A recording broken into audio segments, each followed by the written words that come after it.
Bueno, pues buenas tardes. Anda, y ahora no se oye. A ver. Sí. ¿Y así? Sí. Vale, pues vamos a terminar hoy este ciclo de 4 charlas sobre el tema de la comunicación clara. Os voy a recordar lo que hemos hecho en los días anteriores, de alguna manera para enfocar lo que es la sesión de hoy. En la primera sesión estuvimos con Cristina Carretero, que es una profesora de la Universidad Pontificia de Comillas, que es de Derecho, y lo que nos estuvo planteando es el derecho a entender, o sea, la comunicación clara como derecho a que los ciudadanos podamos comprender sin problema pues, los documentos legales o los documentos con los que nos relacionamos con la administración pública. En segundo lugar, tuvimos a Carlos Fortes, que era este diseñador que nos estuvo contando cómo intentaban explicar a través de una mezcla entre diseño y musealización espacios patrimoniales como de Hieronymus o como Scala Coeli.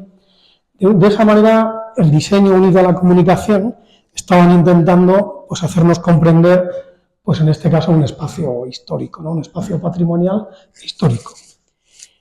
La semana pasada tuvimos aquí, bueno, no sin varios accidentes, porque os acordáis de que el programa inicial lo hemos tenido que cambiar varias veces, pero bueno, la vida es así. Y bueno, y por fortuna lo hemos podido solventar razonablemente bien, salvo porque os toca tener conmigo hoy, en lugar de con Marc Forment, que iba a contar una parte mejor que yo, seguro. Fernando Suárez la semana pasada nos estuvo explicando de qué forma el diseño gráfico, de una manera muy lejos de esa vertiente artística que nos contaba Carlos Fortes la semana anterior, podía ayudarnos también a organizar mejor los textos, a que se comprendieran de alguna forma mejor, a través de cuestiones como la tipografía, como la composición, como colocando las cosas a diferencia de otras, separándolas. Por ahí vamos a pasar hoy también muy rápido, y de alguna forma era como el formato y la función pues estaban pegados, algo sobre lo que vamos a reflexionar hoy. Los que me conocéis, hay una primera parte, los que os he dado clase, que sois por ahí media docena que veo por ahí de caras, algunas cosas las recordaréis, como el resto de la gente, la mayoría de la gente, no les he metido en lo que yo llamo Juan Ralandia, pues voy a hacerlo, ¿vale? En este apartado. Lo primero que vamos a hacer va a ser hablar de qué significa esto de poner al usuario en el centro. Cuando se dice diseñar pensando en los usuarios, es una expresión que se utiliza mucho ahora. Poner al ciudadano en el centro, poner al paciente en los hospitales en el centro, poner al ciudadano en el centro. Y vamos a hablar también de la importancia del contexto. Y en segundo lugar nos vamos a centrar, voy a intentar resumir para que quede un poco más claro. Se me ha olvidado, madre mía, me he dejado en casa una cosa súper importante. No, la tendremos que leer aquí. Os la dejaré a Maritere para que si venís os la veis y la podáis leer con un poco más de calma. Es justo la última diapositiva.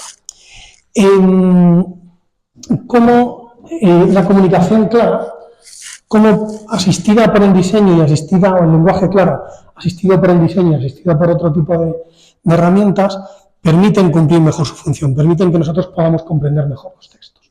Voy a intentar adentrarme.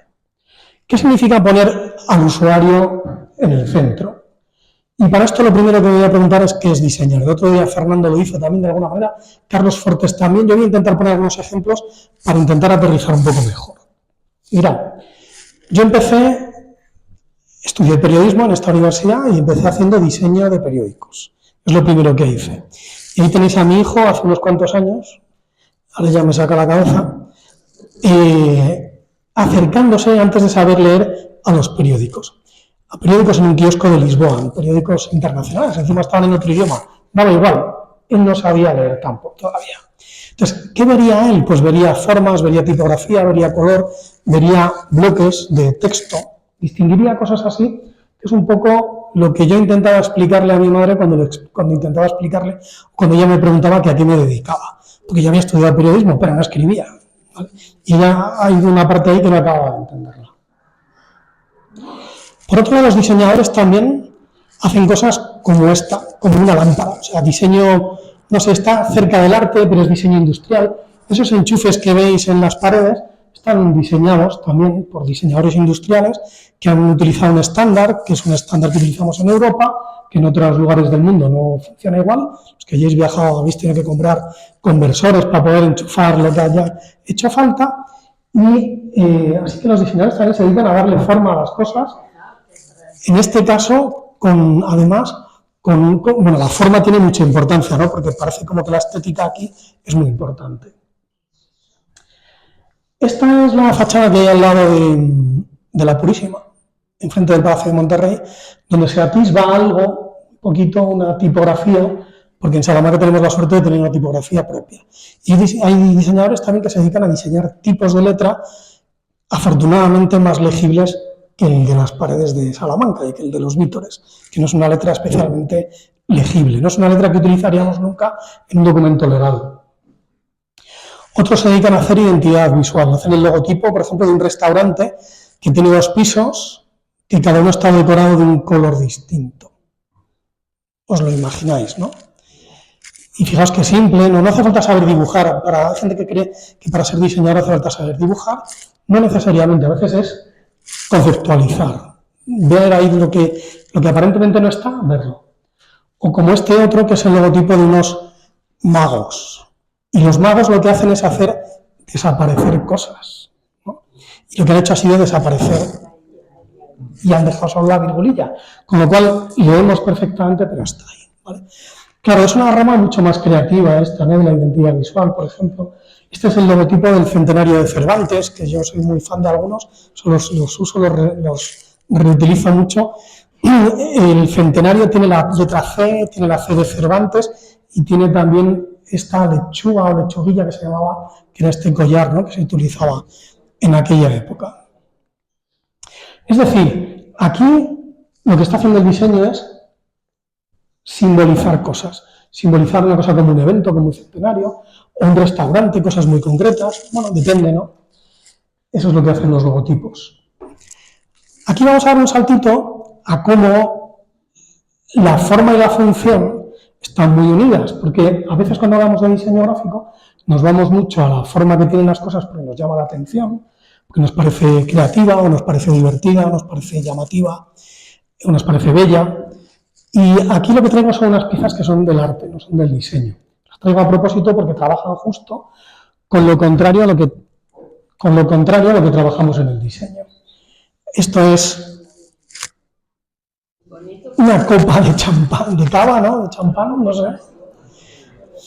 Pero es inutilizable por completo. Es decir, el juego, pero aunque bebas doble vas a acabar manchándote seguro.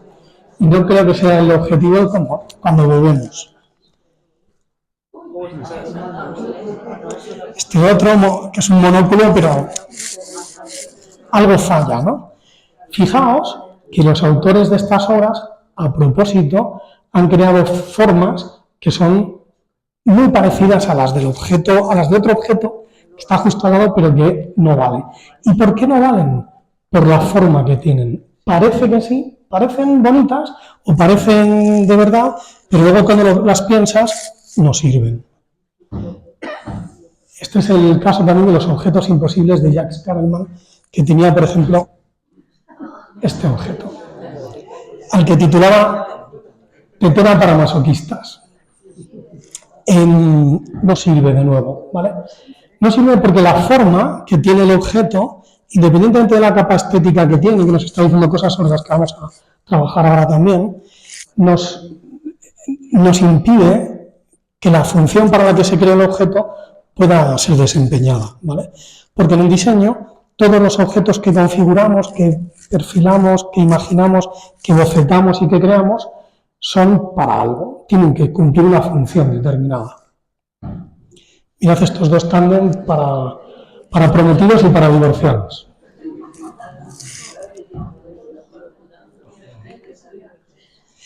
Bueno, todo lo que hay detrás de esto tiene que ver con esta frase de un arquitecto, que es un arquitecto norteamericano, que decía, la forma tiene que seguir a la función, ¿vale? Él en realidad lo que quería decir era que la forma y la función están intrínsecamente juntas, no hay manera de separarlas. Es decir, cuando yo estoy hablando en este momento, lo hago con una entonación determinada o con otra. Es imposible no poner, o sea, puede haber un acento más o menos neutro, o puede haber, pero también sería a propósito, o aunque no fuera a propósito, sería una forma determinada de hablar. Es imposible no utilizar una forma de decir las cosas, de escribir, de hablar, de colocarlas en el espacio, de configurar cualquier objeto. Tienes que darle obligatoriamente una forma independientemente de la función que tenga. Y eso nos trae hasta este objeto, que seguro que, si pido que levantéis la mano, yo creo que todos conocéis, todos y todas, que es la Citromatic de Brown, ¿vale? Que es un cacharro. Entonces, yo lo que quiero hacer aquí en este momento es una pequeña, lo que vamos a llamar design critique, una crítica de diseño, ¿vale? Yo os voy a hacer una serie de preguntas, no quiero enredarme mucho porque si no me da tiempo a terminar, pero yo os preguntaría en primer lugar, ¿para qué le debemos pedir a un exprimidor de fruta como este para considerar que está bien hecho, que está bien diseñado? Cosas que le tenemos que pedir. Que haga zumo. ¿Qué más? Que sea rápido. Que no sea muy grande. Que no sea muy grande para que en la cocina nos quepa, ¿no? Que no hay mucho espacio. Que sea manejable. Que sea manejable, ¿qué quieres decir con que se adapte al uso de la mano? Que se adapte al uso de la mano, que sea ergonómico. ¿Qué más? Que sea fácil de lavar. Que sea fácil de lavar, muy importante. Sí, además es muy desagradable, ¿no? Cuando se seca. ¿Qué más? Que entre el vaso en la parte de abajo. Claro. ¿Más cosas? ¿A alguien se le ocurren más cosas? ¿Qué quieres decir con el diseño? ¿Qué quieres decir? Que sea bonito, que sea atractivo y que guste. Que sea bonito, que sea atractivo, que guste. Ok, muy bien. Más, claro, pero ser útil es lo que estamos intentando desmembrar aquí. ¿De qué manera es útil este cacharro? Que dure. Qué buena esta. Ese es uno de los 10 principios del diseño de los que hablaba justo el diseñador jefe de Brown. Que sea duradero. Fijaos ahora, cada vez que viene alguien a arreglarnos algo nos dice, esto no te va a volver a durar 10 años otra vez, ya olvídate. ¿Qué más? Que no sea manual, o sea, que sea automático, y eso es una ventaja. ¿Alguna ventaja más me podríais decir? ¿Alguna ventaja más o alguna cosa que le podríamos pedir a un cacharro? Yo le pediría a uno que haga menos ruido. Que tuviera una tapadera para no saltar. Que tuviera una tapadera para que no se manche, ¿no? Que no manche.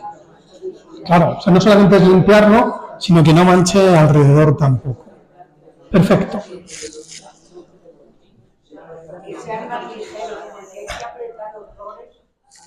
Que haga que hacer menos fuerza.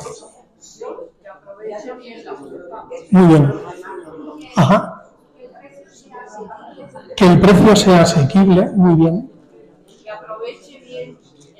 Que aproveche bien el contenido, que salga todo el zumo posible.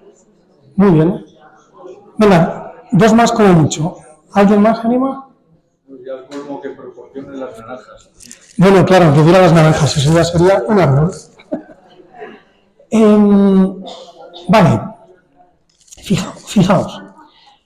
Lo que le pedimos a un exprimidor es esto, a un exprimidor eléctrico, ¿no? Un exprimidor automático, son esta serie de características. Algunas se mezclan con un exprimidor que no sea eléctrico también, ¿vale? Y en este caso yo os voy a contar cómo intentan resolver parte de estos problemas, ¿vale? Aunque lo conocéis el objeto, con lo cual no creo que sea muy complejo. Para que se limpie bien, esto se podía desmontar y se puede llevar a un lavaplatos o debajo del... Claro, como la pieza de abajo es eléctrica y pesa además, no. Hay una cosa importante, es que es estable, que tiene unas gomas abajo también, porque como hay que hacer más fuerza de la que deberíamos, si no esto se mueve y no funciona bien. Luego el vaso en efecto cabe aquí debajo y tiene esta lengüeta que permite que no, o sea, que podamos dosificar, ¿no? Que no se escape. Aunque es verdad que podría manchar algo. Es difícil evitar cómo hacer, pero bueno, podría haber. De hecho hay otros sistemas. ¿Os dais cuenta de estos que hacen así? Hay otros sistemas de Vale, mirad también para intentar sacar el máximo partido de la fruta, tiene estas estrías. Es verdad que hay que hacer algo de fuerza. No sé si me escapa, pero luego tiene una estética. Vamos a quedarnos con esto último, lo que decía aquel señor de por ahí atrás, y es que tenga un diseño que sea bonito o que sea tal. Vale, vamos a quedarnos con esto, porque hay una parte aquí en la que el diseño, en función de cómo es, da a los objetos yo lo voy a llamar una narrativa. ¿Una narrativa qué es? Pues, por ejemplo, vamos a pensar que este objeto, espera, os voy a enseñar otro exprimidor. Esto es el asunto. Este otro, de la izquierda, es un exprimidor de un diseñador francés que se llama Philippe Starck y es un diseñador muy, muy conocido mundialmente. El exprimidor es un objeto icónico del diseño que si le hacemos esta design critique que acabamos de hacer del de Brown, desde el punto de vista funcional es probable que salga perdiendo, ¿vale?, frente al otro. Sin embargo, yo os voy a colocar en un contexto determinado, porque el contexto en el que utilizamos los objetos lo es todo, ¿vale? O sea, es tan importante toda esa capa de funcionalidad que tenemos como el contexto en el que necesitamos utilizar un objeto determinado. Entonces, si vosotros invitáis a alguien a casa a quien queréis atender muy bien y agasajar, como a los buenos amigos se les agasaja, ¿no?, cuando se les invita a casa, ¿cuál de los dos sacaríais para exprimir?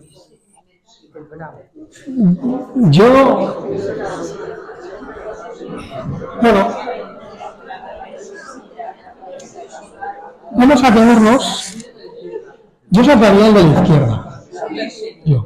Pero vamos a quedarnos en que ahora tendríamos un dilema, ¿no? O sea, no estaría tan claro.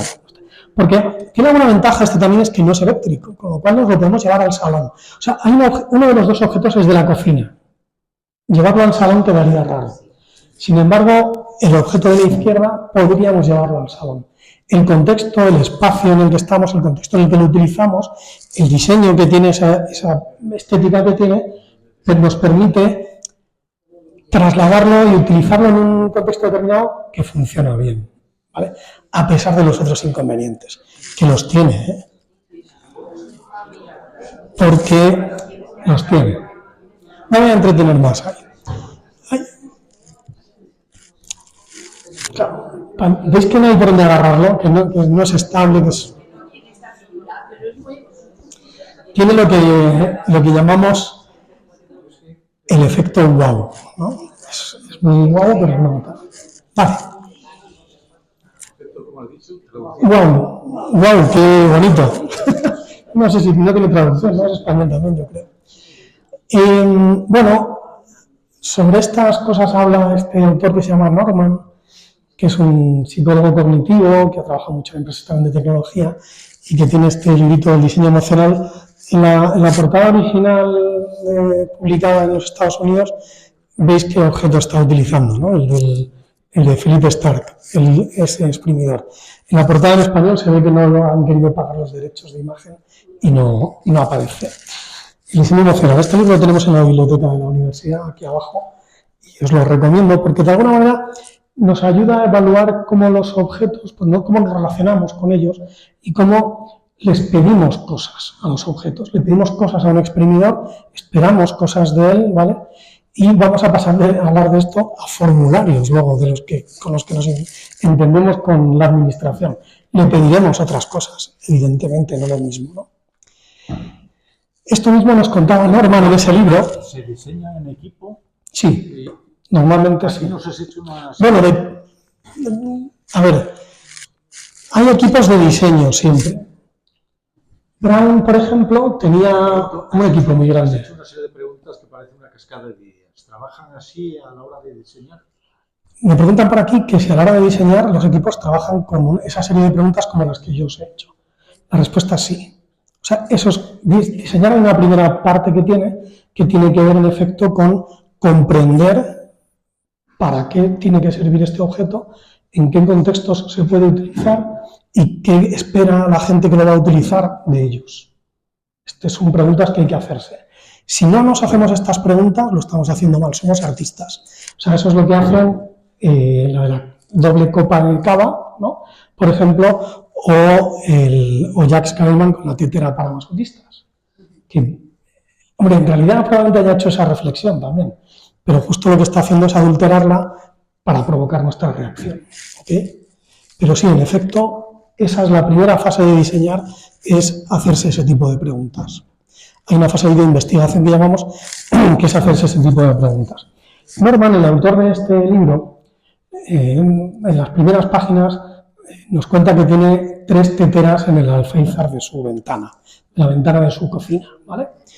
Tiene una que es la de masoquistas, que ya la conocéis, tiene otra en el centro, que es de un diseñador que se llama, que no me acuerdo ahora de cómo se llama, no os lo diré, y tiene otra a la derecha, que es una tetera alemana, que tiene 3 posiciones, una posición horizontal para hacer la infusión, una en diagonal para que se filtren la infusión. Sabéis que en España es de los pocos lugares que utilizamos bolsitas para el té, no nada más utilizar las hojas sueltas, ¿no? En bombonas o en otro tipo de dispositivos. Y otra de servicio que sería la normal, ¿no? La puesta así, vaya, así y así. ¿Cuál de las 3 utiliza por la mañana él cuando va a desayunar antes de trabajar?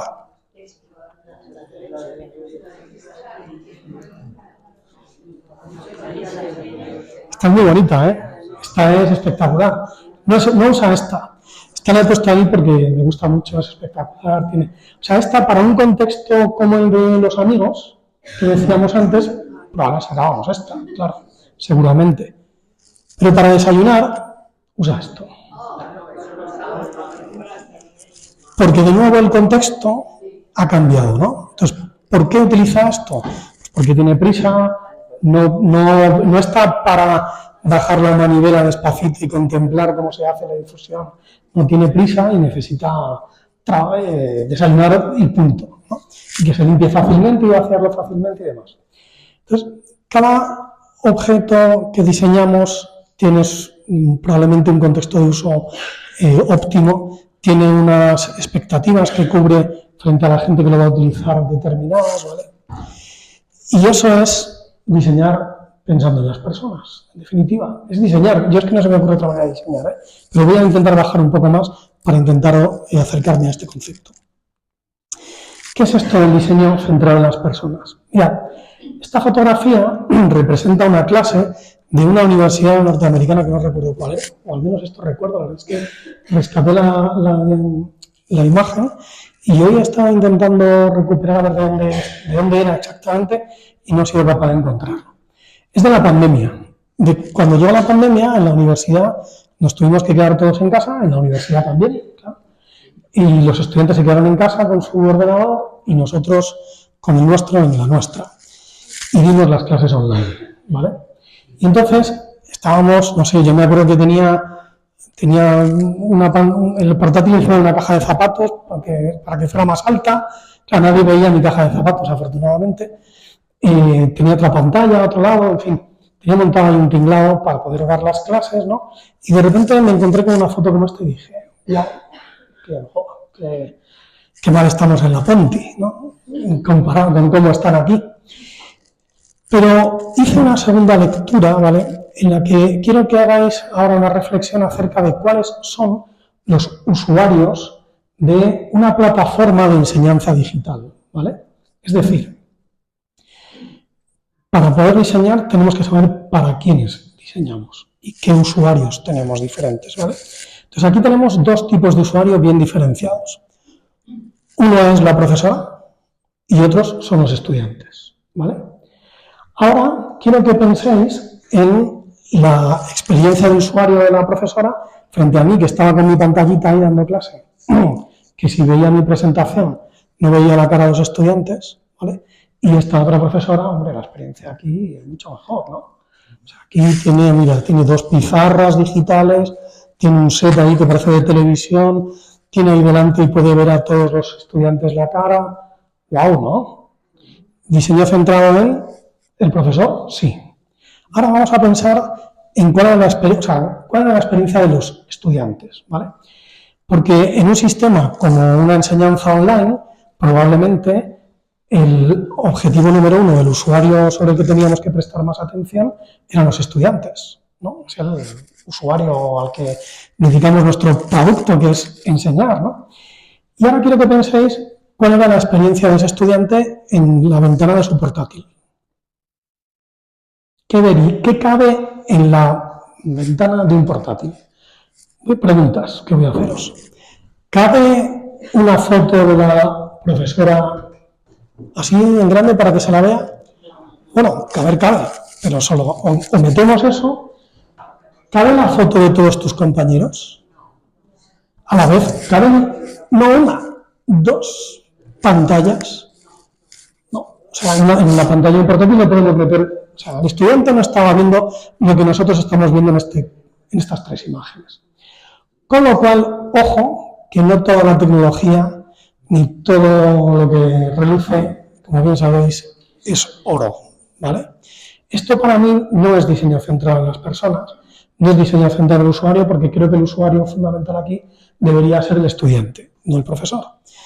Entonces, tengo la sensación de que esto está hecho por otros motivos, ¿vale? Porque a lo mejor es una escuela de negocios y necesitaba dar un empujón para decir que a pesar de que se iban a dar online las clases iban a ser la bomba, no lo sé. Pero la pregunta, entonces, el estudiante ahí, ¿qué es lo que ve? Eso me pregunto yo. No lo sé. Yo estoy igual que tú. Además del estudiante, yo lo que querría ver es a la profesora. ¿Tú querrías ver a la profesora? Yo quería ver a la profesora, querría ver lo que hay en las dos pantallas, pero necesitaría en mi casa un set de 4 pantallas para verlo todo bien. Y me temo que no creo que te diera eso la escuela de negocios, ni la universidad, ni nada por el estilo. En definitiva, cuidado, ¿vale? Desde el punto de vista estético, wow, ¿no? Efecto wow, pero aquí hay problemas. Para mí esto no sería diseño centrado en el usuario o no atendería de la misma manera a los dos tipos de usuario que tiene, ¿vale? Que son la profesora y el estudiante. Mirad, ahí tenéis otro ejemplo. Yo lo voy a leer en alto, porque a lo mejor desde atrás no se dice. He fotografiado 2 máquinas distintas de petición de cita hospitalaria y voy a hacer una reflexión comparada. Es el mejor ejemplo que leerás hoy de la importancia que tiene el diseño en la tecnología y en las personas. Dice, teclee en pantalla su DNI o NIE con un asterisco, que ahora os lo leo, y presionen el botón de buscar. ¿Vale? O sea, aquí metemos el DNI o NIE, buscar. Asterisco, DNI o NIE sin letra. O sea, solo los números. Y dice, introduzca los números de su DNI sin letra. ¿En cuál de los dos creéis que se equivocará más gente? Claro, ¿por qué?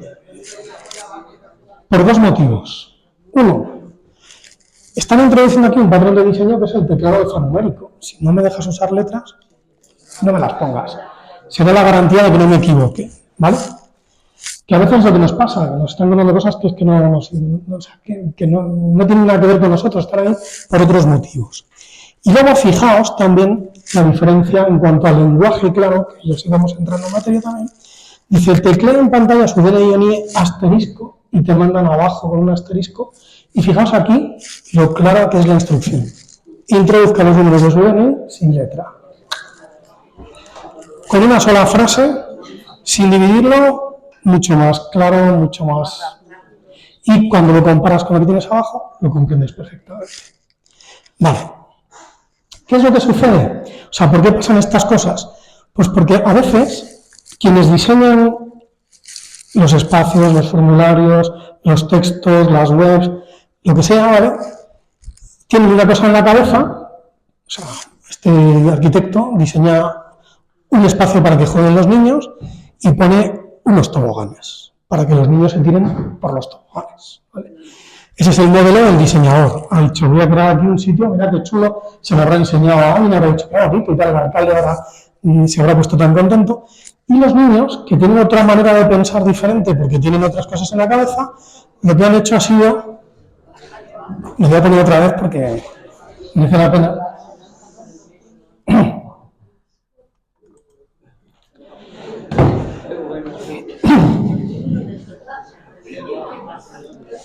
Y es mucho más divertido, ¿dónde va a parar? Lo que dice aquí arriba, está en gallego escrito, dice, voy a decir que esto se lo voy a enseñar a la gente de la oficina mía, cuando me digan, o sea, es un desarrollador informático que trabaja haciendo aplicaciones, pues, por ejemplo, como las del móvil, y dice, les voy a poner este vídeo a mis compañeros cuando me digan que conocemos a nuestros usuarios y a nuestros clientes, ¿vale? Porque a veces no se les conoce tanto o no se hacen pruebas, test de usabilidad, de los que vamos a hablar también a continuación. Así que, lo primero, comprender a los usuarios, comprender sus objetivos, necesidades, expectativas, frustraciones. Esto no va de, no es arte en el que yo me recreo conmigo mismo con mi obra, estoy trabajando para otras personas. Identificar a los tipos de usuario, claro, recrear la situación en la que los usuarios van a utilizar nuestros dispositivos o nuestros servicios o nuestros productos. Por eso os decía antes, pues, comparábamos estos dos exprimidores y decíamos, claro, depende de la situación, esto requiere una cosa u otra. Crear prototipos y artefactos. ¿Qué son prototipos? Son pruebas de concepto. Una prueba de concepto del exprimidor sería un exprimidor que hacen en el taller, ¿vale?, de diseño, que no sirve para producir todavía, pero sirve para hacerte una idea bastante buena de qué pinta puede tener o de cómo va a ser, cuándo va a funcionar. Entonces lo pruebas, lo pones a prueba, puedes preguntarle a la gente, puedes obtener información antes de meterte en producción, que es mucho más caro. Y evaluar, validar, iterar, como lo queráis llamar, que es probar con otros usuarios qué sucede. Imaginaos, si hubiéramos hecho alguna prueba de usuario con estos dos ejemplos, con este, ¿con cuántos usuarios creéis que habría hecho falta probar para darnos cuenta de que algo estaba mal hecho aquí? Con muy pocos. No sé si sabéis de estadística, o sea, no hace falta tener una validez estadística aquí del copón. Basta con darse cuenta con 3 o 4, aquí nos habríamos dado cuenta de que nos habíamos equivocado. Y esto sucede porque a veces, pues nosotros lo vemos muy claro porque somos nosotros los que lo hemos hecho. Los que lo hemos escrito, los que lo hemos diseñado, los que lo hemos construido. Pero no la gente que lo está utilizando. Así que en el diseño centrado en las personas, tenemos que tener en cuenta estas cosas. Que como vais a ver ahora, se parecen mucho a las cosas que tenemos que tener en cuenta cuando hablamos de lo que llamamos comunicación clara. ¿Cuál es la diferencia? Que cuando hablamos de comunicación clara, estamos utilizando, como veréis, varios elementos. Hay uno que es evidente, que es el lenguaje, ¿no? Lo habéis visto en el dispositivo este también de pedir la cita, como el texto, como la manera de redactar el texto lo es todo, ¿no?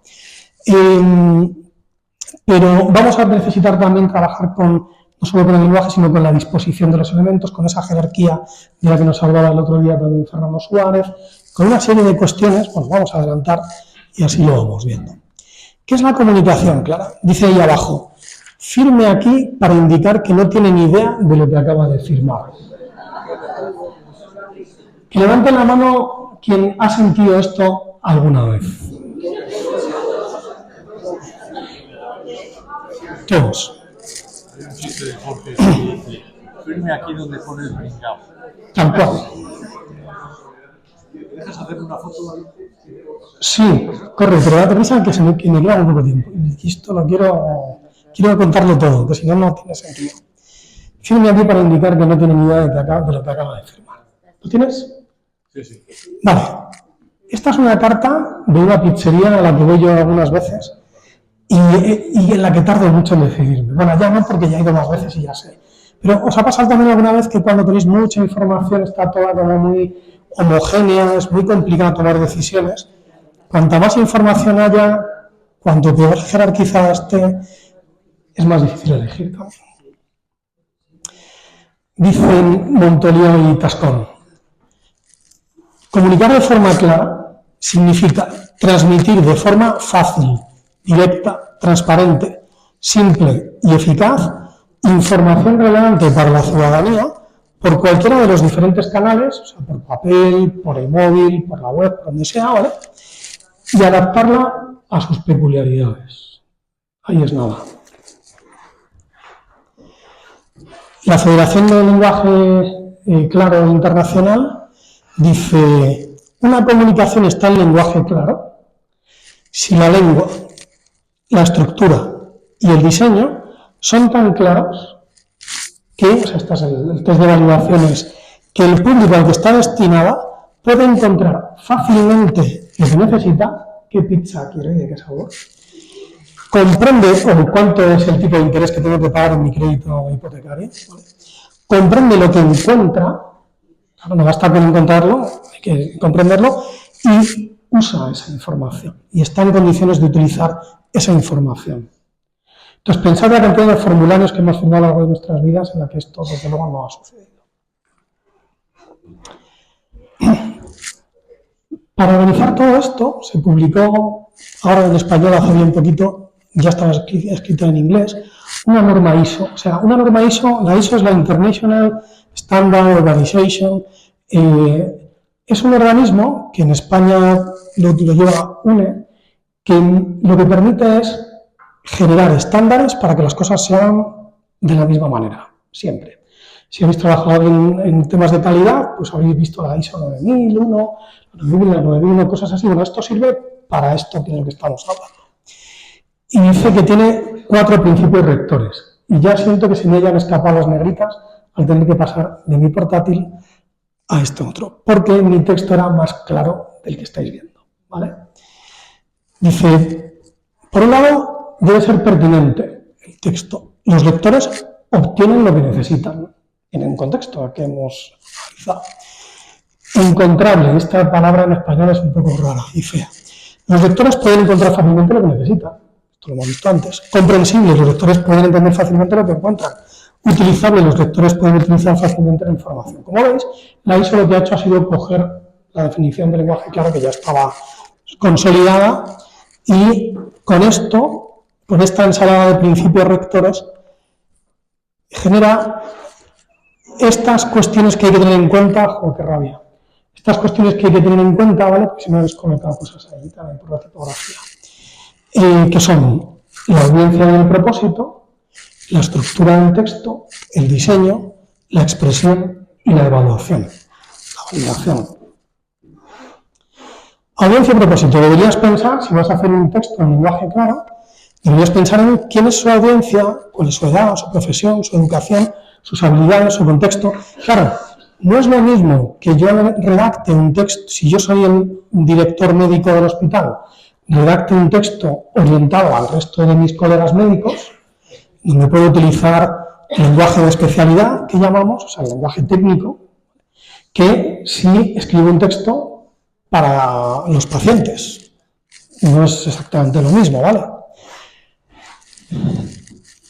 Hay que pensar también en lo que ya pueden saber y lo que pueden necesitar.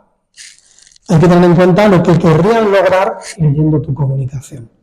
Por eso me da rabia que no pudiera venir Blas el otro día, ¿no? Pero claro, en cualquier factura lo que tiene que llamar más la atención, ¿qué es? ¿Qué es lo que más os interesa cuando os llega una factura?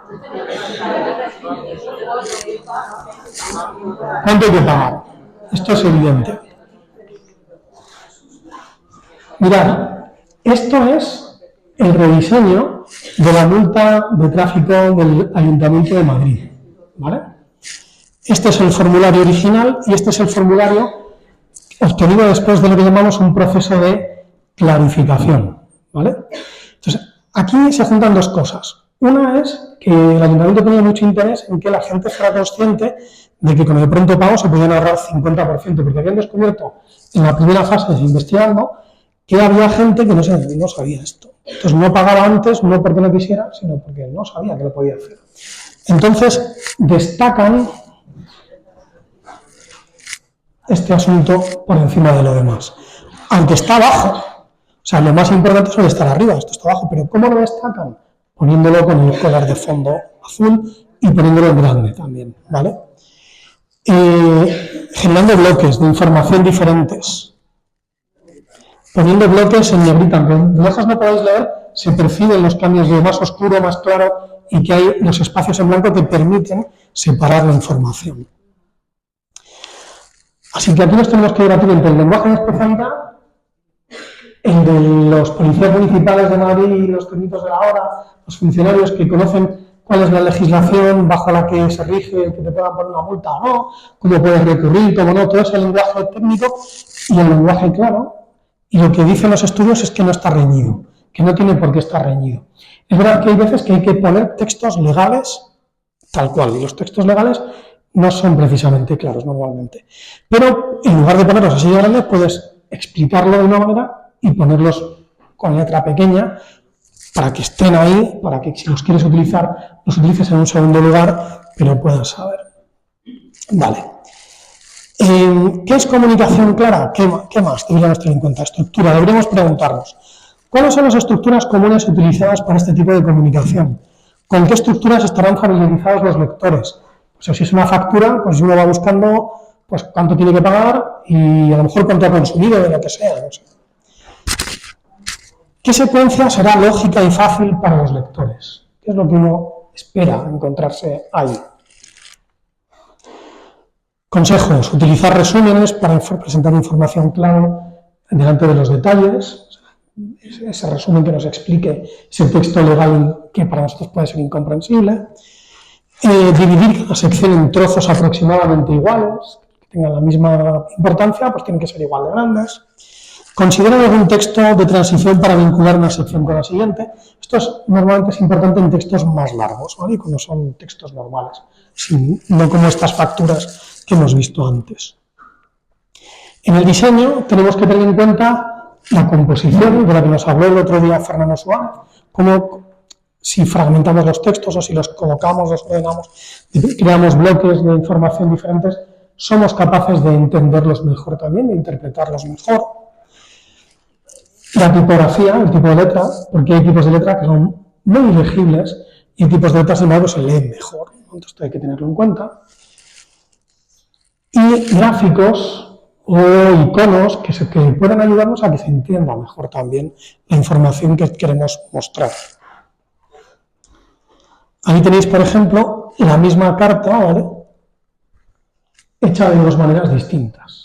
Es una carta en la que un ayuntamiento, que es el de Barcelona, el del Hospitalet, el ayuntamiento del Hospitalet les comunica a los ciudadanos que a partir de ahora va a gestionar los tributos y demás una empresa que han contratado. Entonces, para que a los ciudadanos no les extrañe que les empiece a mandar cartas esta empresa, ¿no?, que está la cosa como para fiarse de nadie, pues el ayuntamiento manda una carta. ¿Os dais cuenta a simple vista cómo una de las dos cartas es más fácil de leer? Se entra mejor a leerla también desde el punto de vista estético incluso. Hombre, no estamos hablando de un póster que pondríamos en el salón. Claro, no es este el uso que le vamos a dar. Pero es más agradable, es más apetecible de leer uno que otro. Veis los bloques establecidos, la utilización de pictogramas también, en fin. O este otro que es un calendario, el calendario fiscal también, de cómo este es un calendario como muy plano y aquí nos tenemos mejor explicados cada tipo de tributo, los meses del año en los que se puede pagar o nos lo van a cobrar. Hay un problema aquí que es el de la legibilidad frente a lo que llamamos lecturabilidad. La legibilidad es que la letra se lea bien, o sea, que un texto tenga un tamaño adecuado con respecto al ancho de la columna, que tenga un interlineado adecuado también, pero lecturabilidad tiene que ver con que el texto esté construido de una manera comprensible, o sea, que seamos capaces de comprender lo que pone ahí, que no utilice muchas subordinadas, que no utilice muchos gerundios, que no tenga un lenguaje que llamamos farragoso, ¿no?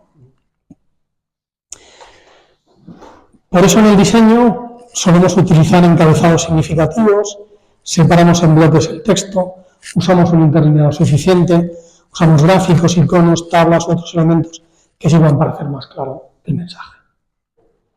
Hace mucho calor en esta aula, ¿no? Me parece a mí. Mira, este es un cartel o un folletito que podría estar en la puerta de un ayuntamiento también, o de las oficinas de algún sitio. Fijaos cómo a través del tamaño y del color y de la organización de los textos, nosotros leemos esto y lo leemos como en diferentes niveles de importancia, ¿no? Entonces tenemos aquí a plazos o prorrogarlos. Ya nos está dando alguna pista. Si leemos, mira, que podemos pagar los tributos ahora a plazos, los podemos prorrogar. Esto, pues, quien no lo supiera, que hay mucha gente que no lo sabe, se lo están contando. Y, bueno, están aquí haciendo un gráfico que hace un poco más llevadera la imagen y un texto luego ya de segundo nivel en el que se explica más, ¿vale? En cuanto al tipo de expresión, claro, hay que tener en cuenta cuál es el tono de comunicación que se utiliza en estos documentos. Claro, no es lo mismo que te hable un ayuntamiento también que te hable, no sé, una compañía aérea de bajo coste, ¿no? En el caso del legal design, del diseño aplicado a documentos legales y demás, pues utilizar un estilo respetuoso, pero no hace falta decirle póngame usted a los pies de su señora, ¿no? O sea, puede ser un lenguaje normal, no un lenguaje rimbombante que no lleve a ningún lugar. Claro, en estos casos sí es importante evitar los tecnicismos. Cuando nos orientamos al público general, pues no tiene sentido, puede que tenga sentido para los funcionarios que gestionan estas cosas, pero no para nosotros. Los funcionarios o el personal de un banco, por ejemplo, que es algo muy típico también de un documento que leemos, firmamos y no nos enteramos de nada, sabemos lo que hemos firmado. Pero hay más, hay muchos más casos. Seguro que a partir de ahora ponéis la lupa y ver cosas que no están claras y vais a detectarlas rápidamente. Construir oraciones con frases cortas, con una idea por frase, no hacer lenguaje muy rebuscado, muy con eso, meter una subordinada detrás de otra. Y en los verbos utilizar un uso directo y evitar la voz pasiva, que es lo que se ha quedado abajo. Claro, la voz pasiva que es mucho más difícil de comprender que la voz activa. Para validar esto, en último término, validamos con usuarios parecidos a los que nos dirigimos y si el texto se comprende, para saber si el texto se comprende como uno quiere. Es decir, para saber si los niños se tiran por el tobogán o se tiran por fuera, ¿vale? Por ejemplo, la Generalitat de Cataluña tiene una bolsa de voluntarios para aprobar este tipo de documentos, en el que piden voluntarios y hay gente que se presta voluntaria a testearlos y hacen una sesión, dicen, pues mira, yo he entendido esto, he entendido que tengo que hacer esto otro. No es un examen, no está ni bien ni mal, simplemente es lo que cada uno entienda, ¿vale? Validar con usuarios es esto es un meme, ¿vale? De lo que le pasa a una desarrolladora informática cuando hace su aplicación que cree que es muy intuitiva, pero la pone a prueba. O la de ese funcionario que ha escrito ese texto está convencido de que es perfectamente comprensible y cuando se lo pone a prueba a unos cuantos ciudadanos, pues los ciudadanos lo entienden de otra manera. We've got this thin rectangle.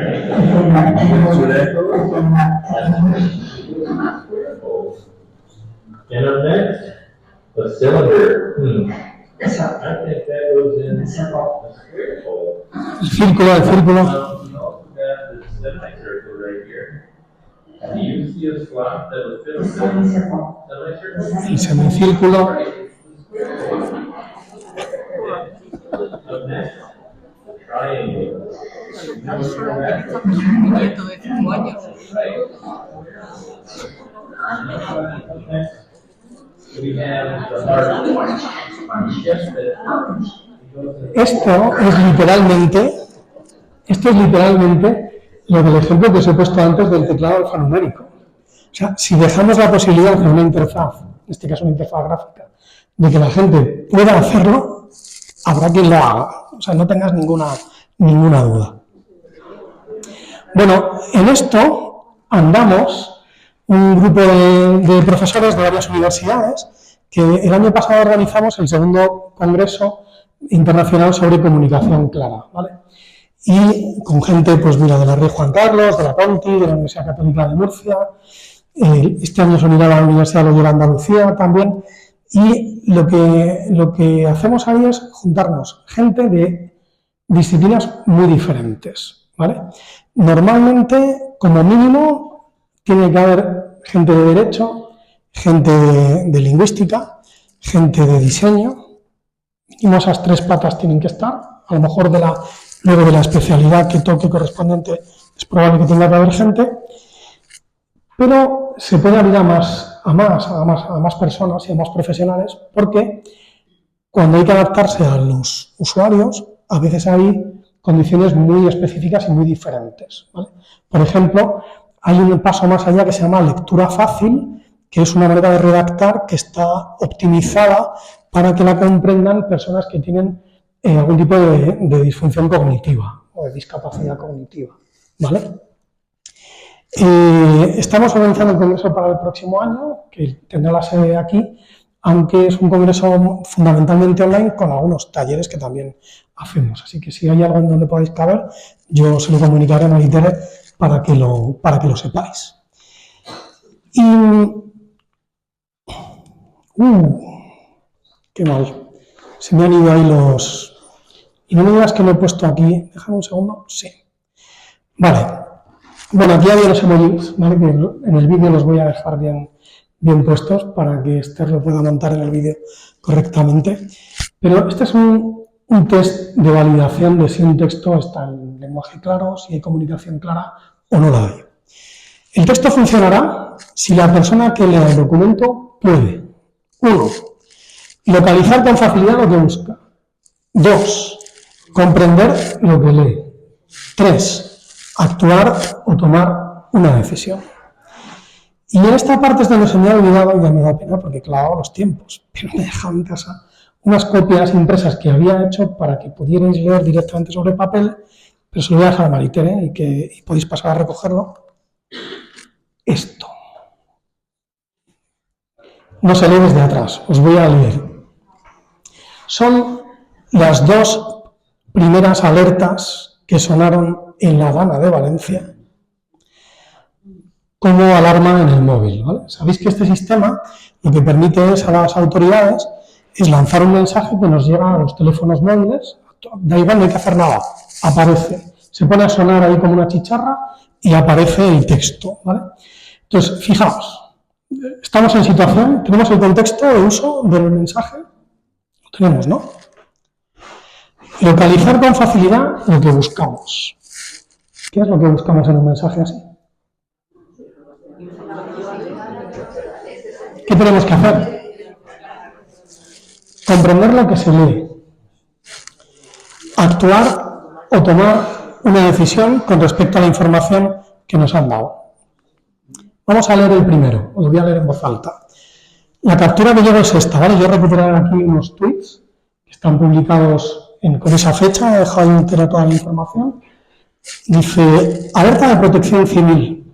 No utiliza puntos, por cierto, debe tener una limitación de caracteres, entonces debe haber una limitación ahí compleja, pero dice: alerta de protección civil, por las fuertes lluvias y como medida preventiva se debe evitar cualquier tipo de desplazamiento en la provincia de Valencia, ¿vale?